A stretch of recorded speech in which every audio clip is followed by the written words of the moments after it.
Balikan po natin si PHIVOLCS Director Teresito Bacolcol. Kaugnay nga po nitong aktibidad ngayon ng Bulkang Taal. Director, magandang gabi po.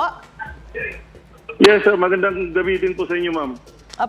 Bakit nangyari po yung lindol doon muna tayo sa Catanduanes? May active fault ba sa lugar na yan, sa Catanduanes? Yung lindol po sa Catanduanes, meron po tayong mga faults. Dagat po yun, and magnitude 6.1 po yung naitala natin kanina. May lalim po na 35 kilometers.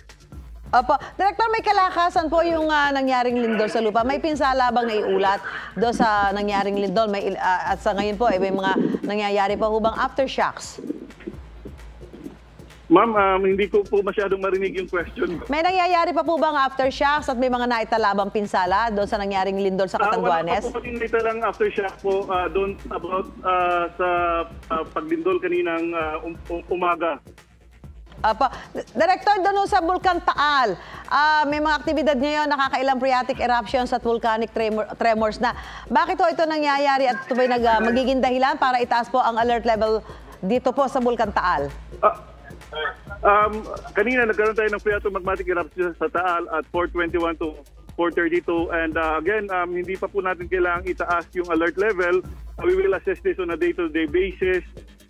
For now, wala pa po tayong mga volcanic earthquakes na naitala sa Taal Volcano. So, for now, maintain pa rin po natin yung alert level 1. Sa ngayon ba, Director, makaya na natin sukatin kung gaano ang inilalabas na asupre o sulfur dioxide nitong Taal?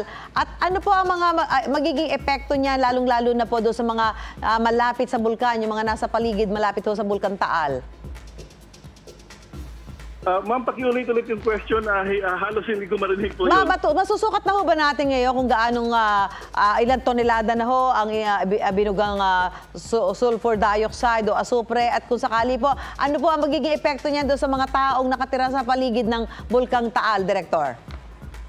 Okay, so the last measurement natin ng sulfur dioxide was yesterday. Nakapagtala lamang tayo ng 1,354 tons per day of sulfur dioxide. Mas bababa. That was September 30 pala. And masyadong mababa po ito.